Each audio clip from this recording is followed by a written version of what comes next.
사랑하는 주님, 이 아침에도 주 앞에 예배를 드리며 성도들이 마음의 정성, 주님을 향한 기대, 주님께서 이루실 그 소원을 마음에 품고 귀한 예물을 봉헌합니다. 그 예물 주께서 다 하실 줄로 믿사오니 그 사랑하는 성도의 마음과 눈물과 삶의 길을 주관하시고 때를 따라 이른 비와 늦은 비의 은혜를 주셔서 하나님으로 말미암아 응답 얻게 하여 주옵소서. 이 예물 받아 흠명하여 주셔서 이 예물이 사용되어지는 곳에 주님의 영광 나타나게 하시고 주께 영광 돌리는 귀한 교회, 귀한 성도로 마음껏 사용하여 주옵소서. 예수님 이름으로 간절히 축복하며 기도하옵나이다. 아멘. 잘 주무셨죠? 신약 성경을 보시면 27권이 어떻게 구성되어 있냐면 마태, 마가, 누가, 요한복음을 사복음서라고 얘기합니다.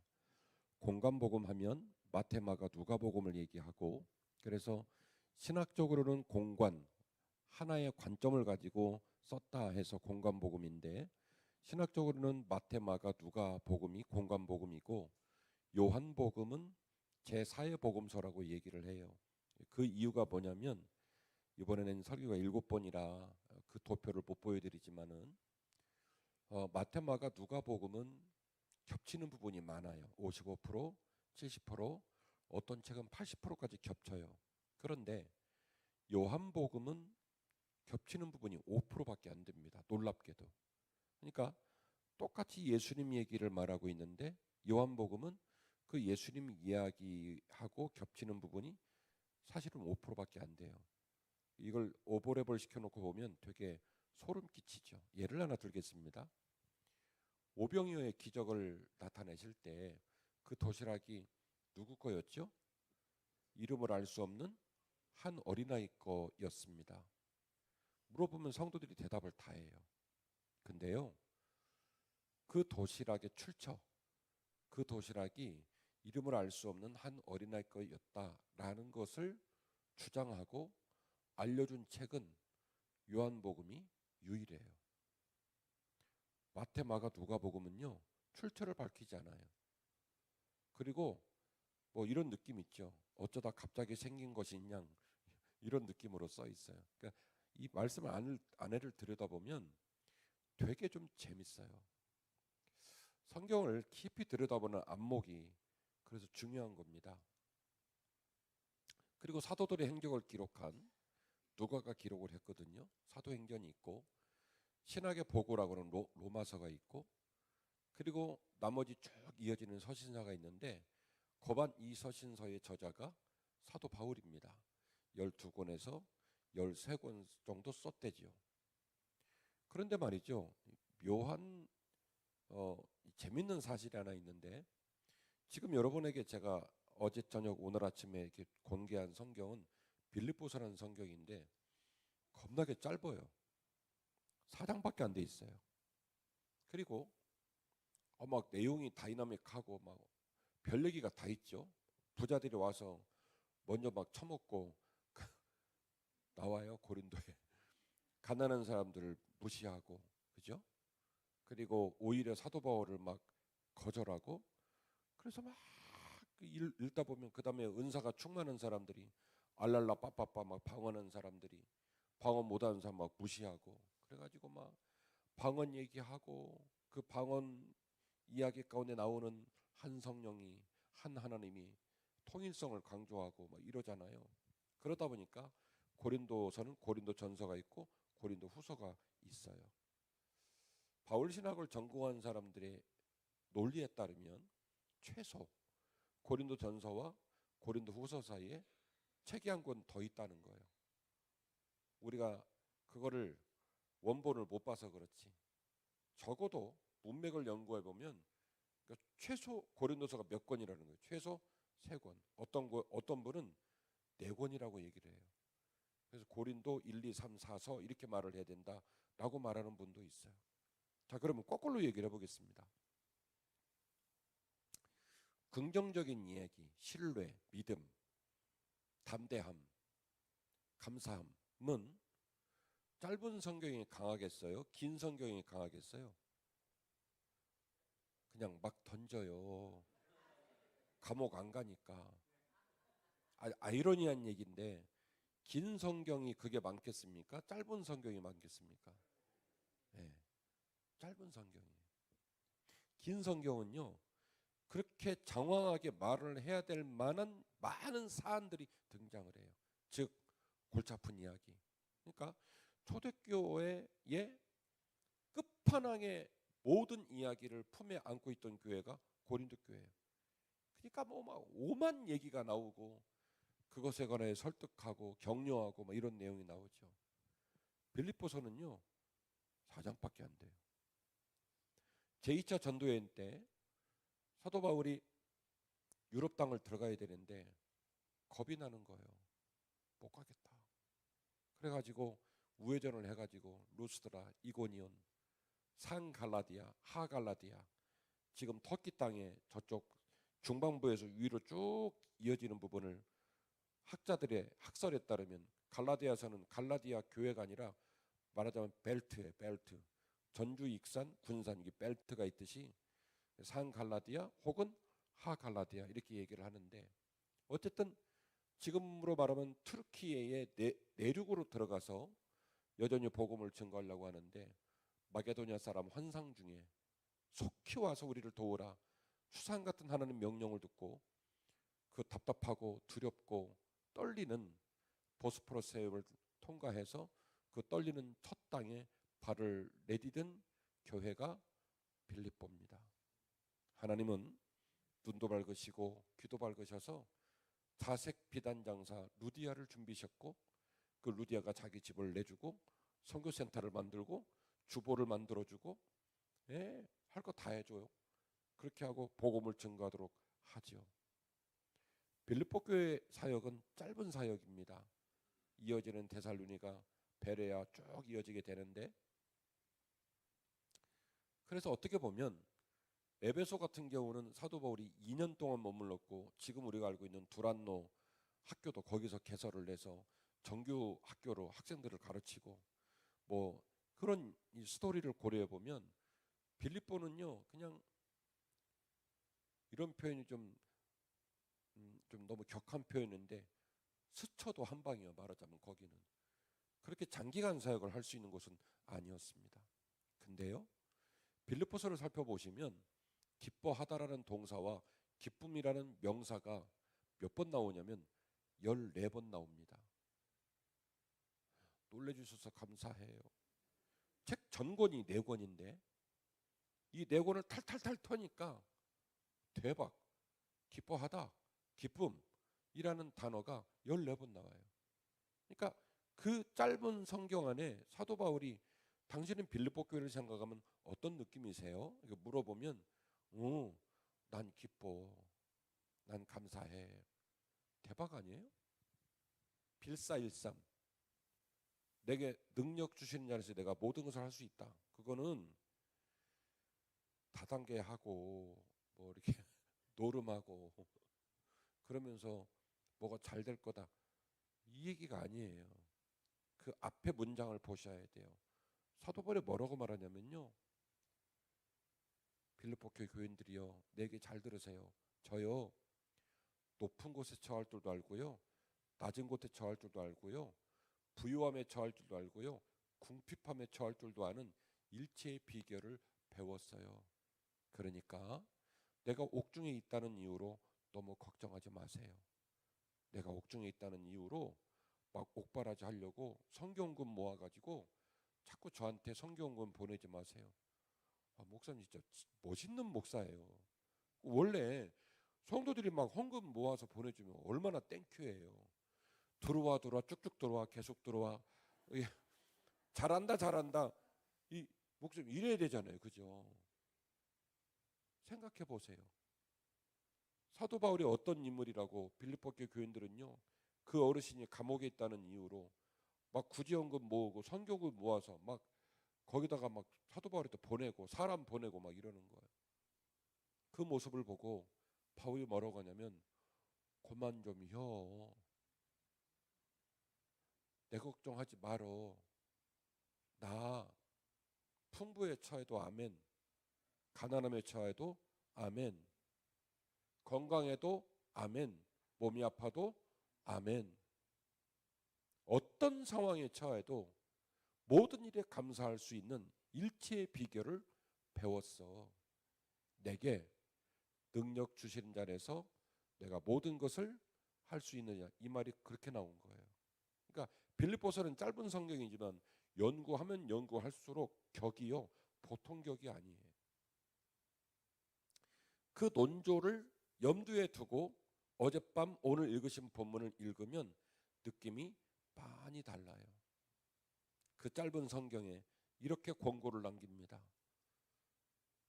김 장로님, 최 권사님, 이 집사님, 아무것도 염려하지 마세요. 저는 옥중에 있는데 풀려날지 죽을지 모르지만 아무것도 염려하지 마세요. 제가 당신을 생각하면서 기뻐하잖아요. 감사하잖아요. 얼마나 귀한지 몰라요. 그러니 저를 또 못 만나는 한이 있다 할지라도 걱정하지 마세요. 아무 걱정하지 말고 당신의 모든 일을 하나님 앞에 감사함으로 기쁨으로 아뢰세요. 그러면 모든 제가 뛰어난 하나님의 평강이 그리스도 예수 안에서 너희의 마음과 너희 생각을 지키실 겁니다. 그러니까 이 권면에는요, 못 믿는 염려스럽고 걱정스러운 인간한테 야, 너 좀 똑바로 해라, 이 말이 아니고 잘하고 믿을만하고 너무 감사한 사람들한테 앞으로 좀 이렇게 살아주면 어떨까요? 라고 하는 축복의 언어예요. 대박이에요. 그러니까 이 말을 받을 만한 사람들에게 준 거예요. 그래서 빌립보서 4장 6절에서 7절 말씀이 얼마나 영광스러운 본문인지 몰라요. 이 귀한 말씀의 신뢰감이, 이 귀한 말씀의 무게감이 여러분들 마음에 담겨지시기를 주의 이름으로 축원합니다. 숙제 검사하죠. 어제 기도의 시제가 중요하다고 그랬죠. 기도의 시제는 뭐라고요? 아무리 뒤로 빠져도 최소 현재, 그리고 그 현재로부터 미래까지, 그거를 현재 진행형이라고 얘기를 해요. 그래서 중요하다 몹시 중요하다. 왜냐하면 지금 눈앞에 벌어지고 있고 앞으로 벌어질 일이기 때문에 시제가 중요하다. 너희 구해야 될 모든 것을 감사함으로 아뢰라. 그 다음에 기도의 능력, 얼마나 중요한지 말씀드렸죠.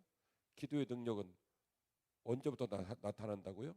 지금 이곳에서 당장 누구에게? 기도하는 자에게. 거기서부터 시작이 되는 거예요. 생각이 바뀌고 마음이 바뀌고 기적의 문이 열리고 내 생각, 내 판단, 내 스타일, 그걸 넘어서 일하시는 하나님의 능력. 그래서 기도가 중요하다 말씀을 드렸습니다. 기도는 대화라고 했죠. 독백하면 된다 안 된다? 안 된다. 독백은 보통 어디 스타일이라고요? 다른 종교들 기도의 스타일이고, 우리는 반드시 뭐 하셔야 된다고요? 대화하셔야 된다. 그럼 내가 말하면 듣는 분이 계시고 이분 누군지 알아야 되고, 이분하고 대화할 때 우리들만의 언어가 있다. 그거 당당하게 생각해라. 높은 분, 목사님, 장로님 기도 흉내내다가는 기도 배려버린다. 그러니까 어떻게 하라고요? 내 스타일로 해라 말씀을 드렸죠. 그리고 마지막으로 기도가 대화라는 얘기는 기도를 하기도 하겠지만 기도를 통해서 뭐요? 그분의 얘기를 듣기도 해야 된다. 응답이 몇 가지가 있다고 그랬죠? 4가지가 있다고 그랬습니다. 직접 말씀하시고, 예배와 말씀을 통해 말씀하시고, 교회를 통해 말씀하시고, 환경을 통해 말씀하신다. 아멘이시죠? 자, 오늘 말씀 이어갑니다. 기도에는요, 신뢰와 확신이 중요해요. 제가 어제 뭐라고 말씀을 드렸냐면, 기도를 치성과 공력으로 이해하는 것 잘못됐다고 말씀을 드렸지만, 기도의 요소 중에는 치성과 공력의 요소가 또 중요하다고 말씀을 드렸고, 이게 순서가 엇갈리면 안 된다고 말씀을 드렸어요. 자, 치성과 공력적인 느낌이 있는 이유는 이렇습니다. 하나님은 신이시고 우리는 피조물입니다. 제가 무식해가지고 제 이름을 싫어했어요. 제 이름이 한문으로 말하면 진정할 진의 낫오예요. 해석이 안 돼. 대낮에 진정하게 돌아다닌다는 말인지 뭐 해석이 안 돼. 우리 아버지는 클테의 따곤자를 씁니다. 대박 아닙니까? 큰 돼지. 멋있죠? 제 동생은 외자예요. 김혁. 빛날 혁이요. 짱 멋있죠? 제 것만 해결이 안 돼. 진정한 게 대낮에 돌아다닌다. 뭐요 이게? 그래가지고 부흥회 가서 이렇게 우스갯스럽게 설교를 좀 했더니 그 교회에 한문학자가 계시더라고. 그래서 그분이 집에 안 가고 저 앞에서 기다리다가 강사 목사님 저 좀 봬요 이러는 거예요. 그 만났어요. 그분이 그러는 거예요. 목사님의 이름을 누가 저 주었는지는 모르겠지만 목사님 좀 격려해 드리려고 자기가 남았대. 한문학자인데 뭐라고 하냐면요, 목사님이 이름 중에는 탑 중에 탑이라는 거예요. 나 소름 끼쳤어요. 그러면서 낮 오자의 용례를 얘기해 주는 거예요. 낮 오는 밝다, 해가 떴다 이 말이 아니래요. 낮 오는요 시간으로 따지면 정오 12시를 말하는 거라는 거예요. 무슨 말이냐면 그림자가 없는 짧은 시간이에요. 6시, 7시, 8시, 오후 3시 다 뭐가 있어요? 그림자가 있어요. 빛이 있지만 그림자가 있고, 그림자가 없는 완벽한 빛, 최고 상태의 빛이 낮 오, 정오 12시라는 거예요. 목사님의 그 진정한 가치가 낮 오, 조그만큼의 그림자가 없이 빛나는 삶을 살라고 지어준 이름이기 때문에 탑 중에 탑이라는 거예요. 목사님, 그러니까 제가 은혜를 또 엄청 받은 거 아니에요. 네. 하나님이 그런 빛이에요. 성경을 어떻게 표현하냐면 회전하는 그림자가 없으시다. 그러니까 그 빛을 광활한 빛이라고 그래요. 가장 아름답고 찬란한 빛, 어둠이 틈타지 못하는 빛. 근데 피조물이 그 빛을 가까이 여기고 그 빛을 따라간다는 게 말이 되냐고요. 우리는 뱃속이 다 똥이요. 죄송해요. 더러워. 우리는 뭐 여러분 만나려고 오늘 또 그냥 넥타이 맸다 또 맸어. 다시 이쁘게 매느니라고. 잘 보이려고 쌩 난리를 치는데 뒤돌아서면요 구려. 우리는 약하고 부족하고. 그러니까 죄인인 우리가 하나님께 기도를 해가지고 그분하고 가까워지고 그분의 움직이는 궤를 따라 움직인다. 이게 쉽지가 않아요. 그래서 기도에는요 긴 시간 동안 그분을 사모하고 그리워하고 가까워지고 나를 깨고 나를 높이고 그런 과정이 반드시 또 동반이 돼야 되는 거예요. 그래서 어제 1부를 얘기하고 오늘 2부를 얘기하는 겁니다. 마태복음 7장 9절 이하의 본문을 보면 이런 내용이 나와요. 너희 중에 너가 아들이 떡을 달라면 돌을 주며 생선을 달라면 뱀을 주. 제가 이 본문 드렸나요? 어머, 화이팅. 생선을 달라면 뱀을 줄 사람이 있겠느냐? 너희가 악한 자라도 좋은 것으로 자식에게 줄 줄 알거든. 하물며 하늘에 계신 너희 아버지께서 구하는 자에게 좋은 것을 주시지 않겠느냐. 다른 복음서 버전으로 말씀드리면 구하는 자에게 성령을 주시지 않겠느냐 이렇게 말씀을 하셨어요. 이 예화가 누가 드신 예화냐면 우리 주님이 직접 쓰신 예화예요. 베드로 아니고요, 야고보 아니고요. 그래서 주님의 말이라고 생각하고 보면 민망해서 얼굴을 들 수가 없어요. 어떻게 우리 주님이 이렇게 억측스러운 예화를 들었을까? 아빠 배고파요. 떡 좀 주세요. 그때 아빠가 짱돌을 주면서 어제 새벽에 말했던 짱돌 주면서 이거 먹고 이빨 다 빠져라. 그러는 아버지가 없다. 좀 너무 깨죠. 예화가. 네? 아빠 오늘은 이면수 먹고 싶어요. 광어 먹고 싶어요. 그랬더니 아빠가 코브라를 가지고 와서 먹어라. 먹고 물려 뒤져라. 그러는 아버지 없다. 굉장히 노골적이고 좀 세. 그러니까 이 얘기를 막 화끈한 성격을 가진 베드로가 했다더니 그러면 조금 매치가 돼요. 근데 이거는 우리 주님의 격에 붙이려면 미스매치요. 고결한 주님이 이런 예화를 쓰셨다고 한단 말이에요. 둘 중에 하나예요. 주님이 그날 컨디션이 안 좋아가지고 실수를 하셨든지 아니면 이렇게까지 말을 할 수밖에 없을 정도로 절절하셨든지. 전자예요, 후자예요? 후자입니다. 기도를 가르치고 나서 그 가르친 기도에다가 이 주석을 붙인 거예요. 기도할 때 간절하게 해. 어떤 아버지가 떡 달라는데 세상에 자식한테 짱돌 주냐? 어떤 아버지가 생선 먹고 싶다는 자식한테 뱀 주냐? 그러는 아버지는 없어. 악한 아비라 할지라도 그런 아비는 없어. 하물며 제가 그랬잖아요. 어제 설교하면서 기도 듣는 분이 누구라고요? 하늘에 계신 우리 아버지. 구약 성경으로 하늘에 계신 너희 천부께서 구하는 자에게 좋은 것을 주시지 않겠냐. 오죽 답답하면 주님이 이렇게 얘기를 했겠냐고요. 오죽 답답하면. 주님이 쓰신 예화로는 격이 맞지 않아요. 아무리 생각해도 100번 양보해도 격이 안 맞아 주님하고. 그날 너무 컨디션이 안 좋았나 보다. 아니에요. 아주 노골적으로 예화를 쓰셨어요. 그 말은 무슨 얘기냐? 얘들아, 그만큼 중요해. 그러니 기도할 때는 반드시 그 기도가 이루어질 거라고 믿고 기도해야 해. 배고파서 떡 달라고 하면 나쁜 아버지라도 떡 줘. 배고파서 생선 달라고 하면 나쁜 아버지라도 생선 줘. 하물며 하늘에 계신 너희 아버지께서 구하는 자에게 좋은 것 주시지 않겠냐. 아멘이시죠? 그러니까 기도하실래요? 하실래요? 하셔야 돼요. 빌립보서 4장 6절 이하의 본문도 아무것도 염려하지 말고 너희 구할 모든 것을 감사함으로 하나님께 아뢰라고 말한 이유도 또 똑같은 얘기예요. 기도의 확신을 가지고 열심히 기도하시기를 주의 이름으로 축원합니다.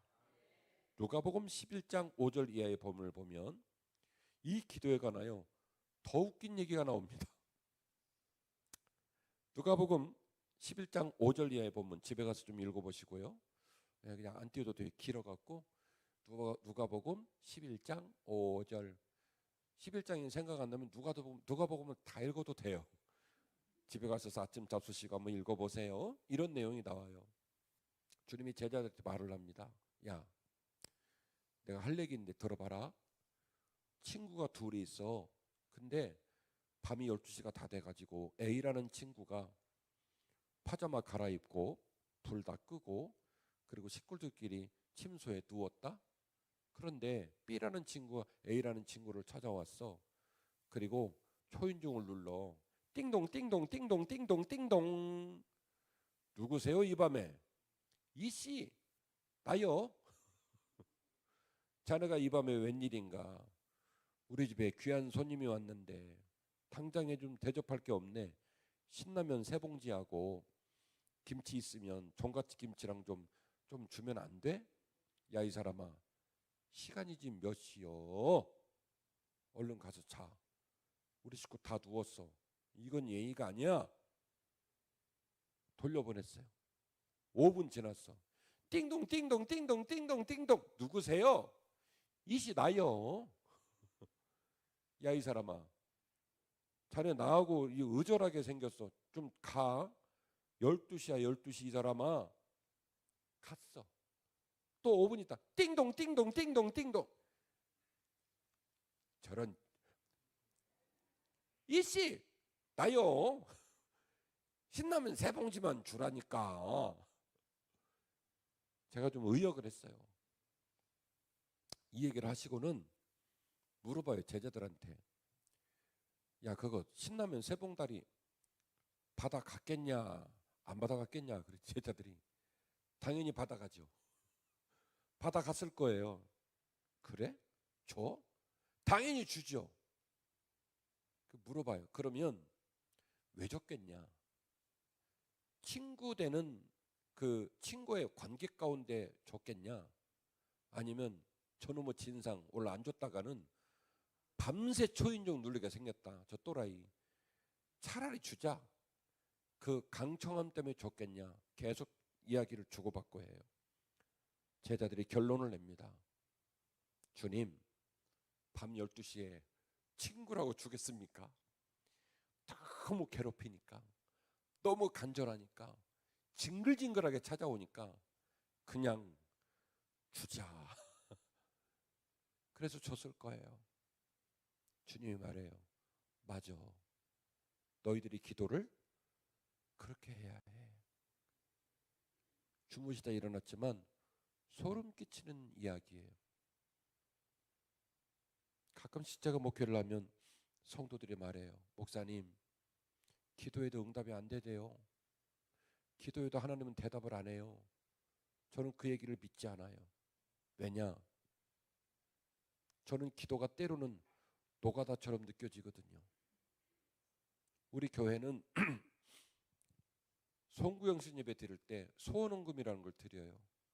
제가 거기다가 기도 제목을 5개 쓸 수 있도록 칸을 만들어서 봉투를 배부해요. 그러면 아주 이상한 성도들이 있어요. 좋은 말로 할 때 깊이 기도해보고 5개만 쓰라고 준 건데 그 봉투에다가 A4로 타이핑을 해가지고 붙여 말아가지고 진짜 목사 죽이려고 작정을 깨알같은 글씨로 붙여. 무슨 얘기냐면 그 봉투가 드려지고 나면 재정부에서 수납을 하고 이 봉투를 다시 목회자실로 보내요. 그 목회자실에서 1월 첫 주에서 2주 기간 동안에 담임 목사 기도 카드를 만들어요. 성도님들 얼굴 집어넣고 전화번호 넣고 그리고 기도를 쫙 써요. 이렇게 두꺼워요. 이거를 새벽에 이쪽으로 옮기면서 기도를 하는 거예요. 이쪽으로 다 옮기면 거꾸로 또 이쪽으로 옮기면서 기도를 해요. 노가다 상노가다예요. 그리고 기도를 하다가 성도님 이름이 안 떠오르고 아들 이름이 안 떠오르면 그래서 얼굴이 커진 거예요. 제가 때려가지고 똥멍청이 또라이 네가 그러고도 담임 목사냐 막 머리를 때려요. 목사님 더 생각이 잘 안 나. 그럼 또 때려. 비응신. 그리고 끙끙 앓으면서 기도를 해요. 기도 쉽지 않아요. 그리고 제가 내린 결론은 기도는 공짜가 없습니다. 기도는 절대로 땅에 떨어지지 않습니다. 여러분이 응답이 안 된다라는 느낌을 받는 경우는 제대로 아직 안 해본 거예요. 할 거라고 맘만 먹은 거예요. 마치 우리 품에 있는 10대 아이들처럼 엄마 나를 몰라서 그렇지 내가 아직 안 해서 그래요. 공부하잖아? 서울대 그냥 가. 내가 아직 안 해서 그래요. 내가 하면 다 주고 LG 삼성 무조건 들어가는 거야. 내가 아직 안 해서 그래요. 계속 말로 헛발질을 하고 뻥쟁이처럼 뻥을 치고 그런 애들을 보면 아마 열받잖아요. 궁뎅이가 공부하는 의자에 붙어야 거기서 뭐가 나오든 말든 할 텐데 맨날 자빠져 자고 게임하고 그리고 5분도 못 앉아 있다가 날씨가 비는 오는지 아니면 화창한지도 확인하러 나가고 개는 죽었는지 멀쩡히 살아있는지 확인하러 나가고 아주 그냥 정신 하나도 없잖아요. 그렇게 궁뎅이를 의자에 못 붙이는 애는 공부 못합니다. 공부는 머리로 하는 게 아니라 뭘로 하는 거냐면 궁뎅이로 하는 거요. 공부는. 제가 좀 극성맞게 공부하는 편이에요. 선배 동료 목사님들이 김 목사님 어떻게 그렇게 성경을 깊이 알았어요? 물어보시면 제가 그래요. 목사님, 그냥 궁뎅이로 깔아 뭉갠 겁니다. 원형 탈목증 생기고 날밤 까고. 제가 C채널에서 더 깊이라는 간판 프로그램을 3년을 했어요. 40분짜리입니다. 목사 혼자 떠드는 거예요. 출연진 5명도 아니고 4명도 아니고 저 혼자 떠들어요. 박주인 아나운서라고 앞에서 그 게스트로 와가지고 리액션 하시는 분이 계세요. 뭐 그러셨군요. 목사님 그렇군요. 이분의 역할이 그거야. 놀래는 거. 혼자 떠들어요. 목사 혼자 떠들어가지고 253개 중에 10등 안으로 3년을 한다? 거의 불가능해요. 그런 사례가 없어요. 그거를 3년을 한 거예요. 그렇게 할라 치면요, 날밤을 수도 없이 새는 거예요. 원고를 마련하면서 머리털 다 빠지고, 예? 궁뎅이로 깔아 뭉개고. 궁뎅이로. 기도는 새치 혀끝으로 하는 게 아니에요.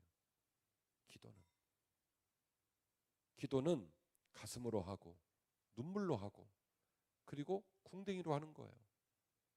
그래서 야고보 사도의 별명이 뭐라고요? 낙타 무릎.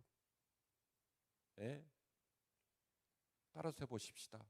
걷는 놈 위에 뛰는 놈, 뛰는 놈 위에 날아다니는 놈, 날아다니는 놈 위에 붙어있는 놈. 붙어있는 놈은 요한복음 5장 10장을 보시면 돼요. 붙어있는 놈 위에 진짜 끝판왕이 하나 있거든요. 버티는 놈. 제 표현이에요. 버티겠다는데 어떡하겠어요? 두들겨 맞아도 거절해도 악으로깡으로 버티는 놈을 어떡하겠어요? 예? 그래서 우리 모두에게 있는 그 사모함을 십자가 앞으로 옮겨야 돼요. 우리 모두는 다 사모함이 있어요. 우리 모두는. 제 동생 안수 집사인데 그 김혁 집사라고 있거든요. 어렸을 때 우리 동생은 먹는 것에 대한 사모함이 있었어요. 가난하고 못 살았으니까. 우리가 가난한 목사님 가정인데 6인 가족이잖아요. 어르신들은 기억하실지 몰라요. 종합 선물 세트라고 하는 과자가 있었어요. 종합 선물 세트. 박스로 돼가지고 오징어볼도 들어있고 이북검 들어있고 곰방대처럼 돼갖고 불면 이렇게 플라스틱으로 된 공이 왔다 갔다 하고, 예, 불면 그런 거 들어있었거든요. 가끔씩 성도님이 그걸 사와. 그럼 우리 4명은 막 입에서 막 단내가 나서 과자다 먹고 싶어가지고 엄마 저 먹고 싶어요. 그러면 엄마가 그래요. 얼른 자, 내일 줄게. 얼른 자. 그러면 제가 또 얼른 자면 줄 거예요. 얼른 자. 얘들아 빨리 자자. 엄마가 내일 준대. 그래가지고 아들 딸 샥 누워서 자. 그 다음날 일어나잖아. 그럼 새벽에 이권사 줘버렸어. 이제 열받아가지고 이권사 주고 최집사 주고. 그냥 한 번은 제가 막 열받아서 막 소리를 지르면서 막 대들었어요. 새끼들부터 먹이고 우리가 좀 그걸 먹어보고 난 다음에 누구를 주든지 어떻게 이럴 수가 있냐. 엄마 새끼인데 우리를 좀 먹이고 누구를 주든지. 막 열받더라고 막. 그랬더니 엄마가 진호야 미안하다. 근데 자꾸 눈에 아른아른 거리는 걸 어떡하냐 그랬거든요. 그러다가 지금으로부터 한 5년 전에 40년 동안 가리워졌던 비밀을 제가 알게 됐어요. 정말 그때 느끼는 배신감이라고 하는 거는 제가 명절 때마다 한 고기를 한 100만 원어치 사갖고 내려오거든요. 그래서 우리 6인 가족 다 모이면 한 18명 모여요. 그거 가지고 구워서 먹여요. 부모님 잡숫게 하고 조카들 먹이고. 그 고기를 맛있게 먹고 옛날 얘기하다가 그 범죄 사실이, 은닉되었던 사실이 밝혀졌어. 혁이는 먹었디야. 근데 그때 느끼는 배신감이라고 하는 거는 40년 만에 목사님 밝혀진 거예요. 혁이는 그때마다 먹었디야. 야, 자. 그래갖고 이렇게 딱 하면은 동생이 한 15분 있다가 형 자. 그러면 제가 아직 안 자. 그러면 형 얼른 자. 그리고 또 한 20분 있다가 형 자. 그러면 일어나서 엄마 나 잠이 안 와. 그러면 어머니가 종합 선물 세트를 뜯어가지고 과자 한 봉다리를 줬디야. 그 매번 먹었디야 이놈은. 빙신 같은 저는 잤어. 아무튼 간에 먹는 것이 있으면요, 부모님은 걔는 죽어도 줬대. 왜냐하면 이놈은 안 줬다가는 오늘 날밤 새니까. 얘는 안 주고는 나를 안 재울 거란 걸 아니까 줬다는 거예요. 그런 거 하면 저는 준빔을 숙제 이런 것에 대한 사모함이 또 장난이 아니었어요. 어렸을 때. 제가 어렸을 때 학교 다닐 때는요, 크레파스가 두 종류가 있었어요. 모나미사의 크레파스가 있었고 손오공사의 크레용이라는 게 있었어요. 기억나요?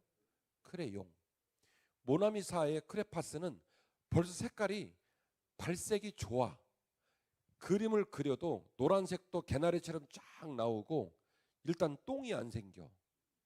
근데 손오공사의 크레용은 벌써 생기기에 껄쩍지근하게 생겼어. 그림을 그리잖아요. 막 똥 생기고 별로요. 그런데 부잣집 애기들은, 우리 목사님 부잣집 아드님이시다 그러잖아요. 아마 크레파스만 쓰셨을 거예요. 그 부잣집 자식들은 크레파스를 쓰고 가난한 집 우리 자식들은 크레용 쓴다요. 근데 선생님이 얘들아 내일은 미술 시간이 있어. 부잣집 자식은 크레파스를 사오고 가난한 집 자식은 크레용 사와라. 그랬으면 내가 둘 중에 하나 하라고 했지. 근데 선생님이 뭐라고 하냐면 내일은 크레파스 갖고 오세요 이랬다요. 선생님은 그랬거든. 집으로 가요. 엄마 내일은 미술 시간 있는데 선생님이 크레파스 사오래요. 아 그랬어? 알았어. 1시간 있다가 엄마 내일은 미술 시간 있는데 크레파스 사오래요. 아까 얘기했잖아. 엄마가 알아. 알았어. 밥 준비하시는데 싱크대 가가지고 치마를 당기면서 엄마 내일 선생님이 야 너 그러다가 맞아. 너 한 대 맞게 생겼다. 너 지금 계속 말하고 있어. 저녁을 먹어. 찌개 한 숟가락을 입에 딱 넣고 엄마 내일 그래 이 새끼야. 너 아까 말했잖아 이 새끼야. 쥐어 맞아. 한 대 맞아. 맞으면서 그러니까 크레파스를 사다 주면 내가 말을 안 하지. 아무튼 간에 크레파스를 사다 놓을 때까지 얘기를 하는 거예요. 그래서 어머니는요, 다른 건 몰라도 큰아들은 무조건 다 사다 줬어요. 저놈의 인간은 안 사다 주면 잠을 안 재우거든. 네. 숙제? 밤 1시까지 숙제했어요. 선생님이 죽으라면 죽는 모습으로 했어요. 어느 날 학교를 가면서 너무 힘이 드는 거예요. 그래서 혁이한테 이름을 말하면 안 되는데 요즘 집회 다니면서 제가 특정을 하면 안 되는데 제 동생 이름 여러분 몰라요? 동생한테 그랬어요. 야 너는 숙제를 왜 안 하냐? 그랬더니 동생도 기다렸다는 듯이 형, 그렇잖아도 내가 형한테 형 사는 게 너무 안쓰러워서 내가 형한테 뭐 그렇죠 말 좀 하려고 그랬어. 그래서 저도 그러니까 얘기가 쌓이고 걔도 얘기가 쌓인 거예요. 그래서 숙제를 화제로 이제 학교를 가면서 대화를 나누는 거죠. 너 숙제 왜 안 하냐? 그랬더니 동생이 또 그러는 거예요. 형 어제도 1시까지 숙제했지? 울더라? 너무 졸리니까 눈물을 뚝뚝 흘리면서 숙제를 했던 거예요. 형, 인생을 왜 그러고 살아? 그래서 너는 숙제를 안 하고 어떻게 학교를 다니냐 그랬더니 형, 오늘부터 숙제를 하지 마. 그래서 숙제를 안 하고 어떡하냐 그랬더니 가서 맞아.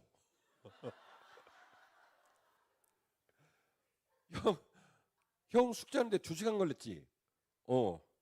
가서 맞잖아? 5분이면 끝나. 그리고 맞을 때도 형 요령이 있어. 선생님 아파요 아파요 그러면 때리다가 만다. 형 2시간 실컷 놀고 가서 5분에 끝내. 그러는 거예요. 제가 그날 밤부터 숙제를 했을까요? 숙제를 했지. 그건 동생 사는 방식이고 저 사는 방식은 또 달라요. 제가 지금 무슨 얘기를 하고 있는 거냐면 목사가 됐던 장로님이 됐던 권사님이 됐던 우리 모두에게는요 진심이라는 게 있어요. 다 있어요. 여러분이 진심이 있으시니까 산전수전 공중전 다 겪고 여기까지 온 거예요. 그렇게 새끼를 낳았고 그렇게 가정을 이끌어 오셨어요. 여러분 보통뿐이 아니에요. 우리 모두에게는 진심이 있어요. 그런데 그 진심이 적어도 예수쟁이는 이제는 십자가 앞으로 와야 된다. 이걸 말씀드리려고 하는 거예요. 세상에 진심이 가 있고 세상에 눈물이 가 있고 세상에 애씀이 가 있고 그리고는 교회 와서 새치어 끝으로 하나님 나한테 왜 그러십니까? 왜 기도 응답을 안 합니까? 그거는 어제 말씀드리는 것처럼 갈라디아서 6장 7절 스스로 속이지 마라. 하나님은 사람에게 업신여김을 받지 아니하시나니 사람이 무엇으로 심든지 그대로 거둘 것이다. 제 동생 우리 김머시기 집사 어린 날에 그 먹을 것에 대한 사모함이 있었던 것처럼 저에게 숙제 공부 주어진 사명을 감당하려는 그 사모함이 있었던 것처럼 그 진심을 십자가 앞으로 옮겨놔야 해요. 그래야 거기서 결판이 나는 거예요. 세상에서 여러분이 돈을 벌고 직장을 다니고 세상에서 사람을 만나도 그 사람 앞에 진심을 안 보이면 발주가 안 나와요. 그 사람 앞에 내 진심이 드러나지 않으면 결과물이 안 나옵니다. 동의하시겠습니까? 세상 사람도 진심을 보이지 않으면 반응을 안 해요. 식당을 열어놓든 직장을 다니든 자식을 키우든 거기다 눈물도 쏟고 땀도 쏟고 진심을 쏟아내야 그래야 거기서 자식이 제대로 서고 내 사업장이 제대로 서는 거지. 세상의 법도 진심이 확인되지 않으면 아무 반응이 나오지 않아요. 하물며 하늘에 계신 하나님을 만나는 우리가 온갖 진심을 세상에 뿌려놓고 세상에 내동댕이 쳐놓고 교회 와서 새치역 끝에 몇 마디 말로 인생을 뒤집으려고 생각을 하는 게 맞다고 생각하십니까? 진심으로 뵙고 진심으로 기도하고 진심으로 간구하고 진심으로 동행하시기를 바랍니다. 그래야 살아요. 아멘이시죠?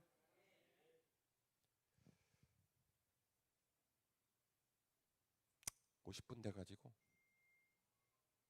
종을 쳐버리네. 그 밑에 건 안 해요. 그냥 여기까지만 하겠습니다. 여러분이 하나님을 어떻게 된다? 신뢰하셔야 된다. 그리고 사모해야 된다. 이 두 가지를 잃으면 안 돼요. 첫 번째는 뭐라고요? 하나님을 신뢰해라. 좋은 거 주실 줄 믿고 신뢰해라. 두 번째는 어떻게 하라고요? 사모해라. 특별히 제 표현으로 하나님 가슴 앞에 십자가 앞에 무엇을 두라? 내 마음에 진심을 둬라. 진심. 이게 원리예요. 어제 배우신 그 기도의 골격을 가지고 그 골격을 이제 시행하신 모습은 그 안에 신뢰와 그 안에 사모함, 진심을 담으셔야 돼요. 아멘이시죠? 이야기 하나 들려드릴게요. 제가 전에 목회하던 교회에 일어난 일인데 어떤 집사가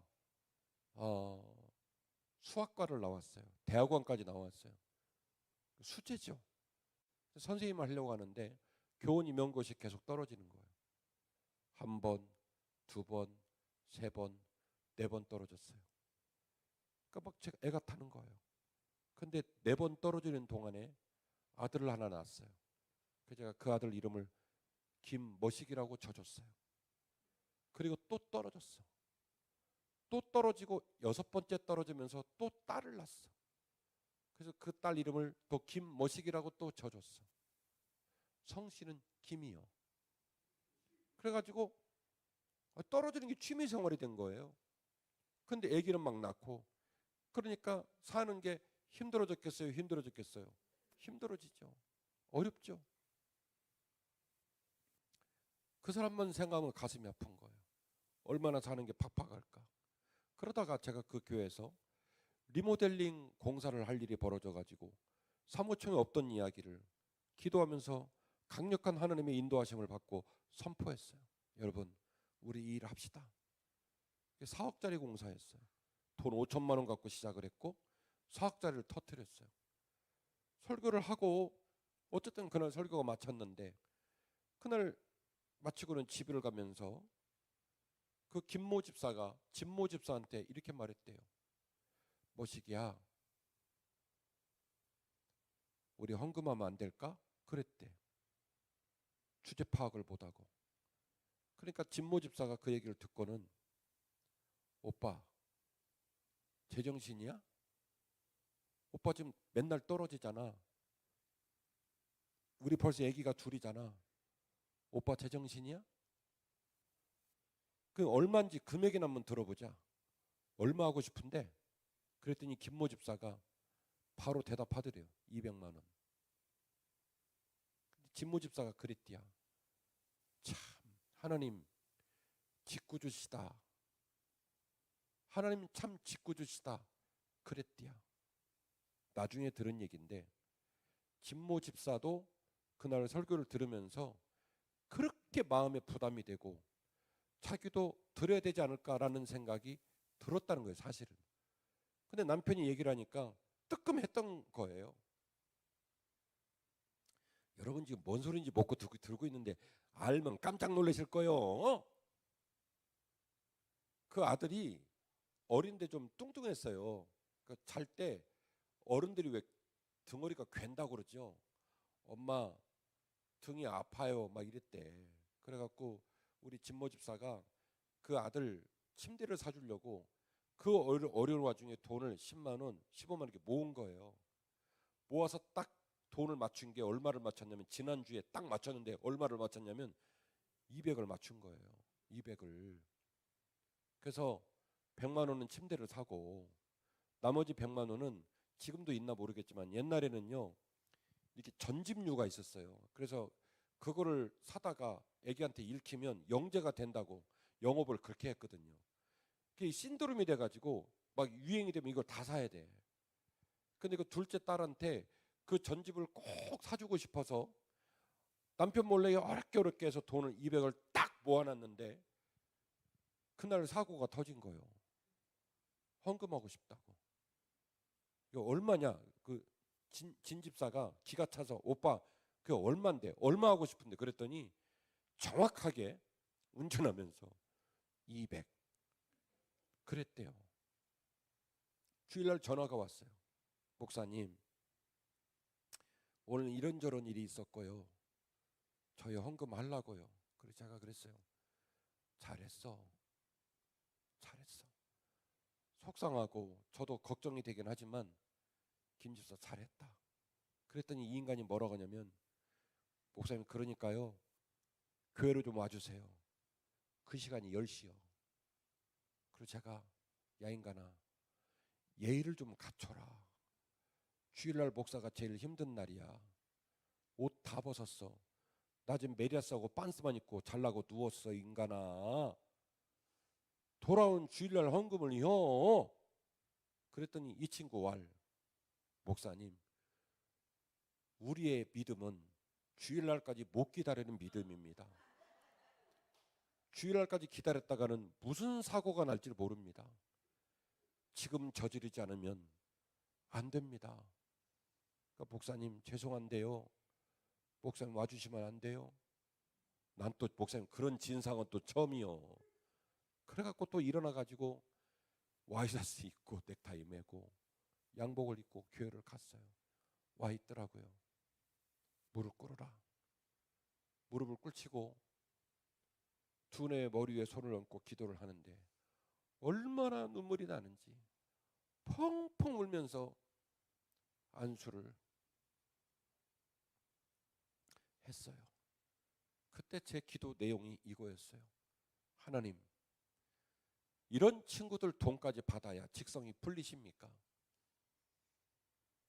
놈들은 200 뭣도 아닌 돈이지만, 아무것도 아닌 돈이지만 이 친구들한테는 가진 것 다입니다.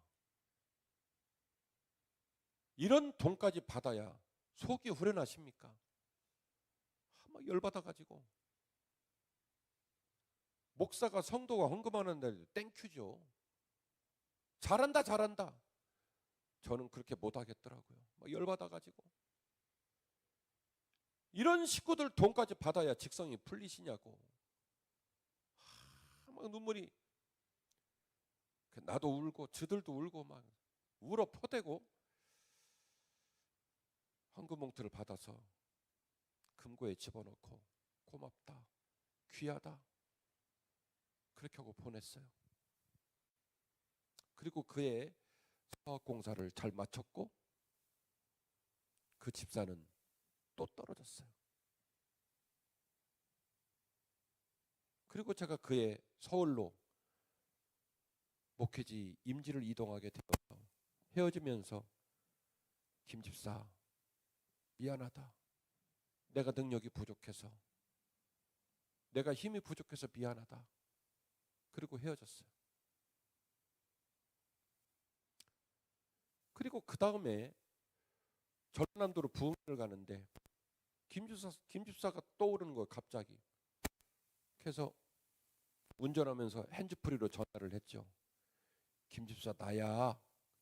목사님 잘 지내셨어요? 어떻게 됐냐? 그랬더니요, 목사님 붙었어요. 왜 이게 잘 안 붙어? 과목이 기술 과목이라 영어, 수학, 뭐 국어 이런 거면 그래도 잘 붙는데 기술은 선생님 자체를 안 뽑아요. 막 도에서 세 사람 뽑아요. 그러니 안 되죠. 붙었다는 거예요. 목사님 어디 가세요? 내가 어디 전라남도 어디 부흥회가. 그랬더니 목사님 저 거기서 선생님 해요. 대박.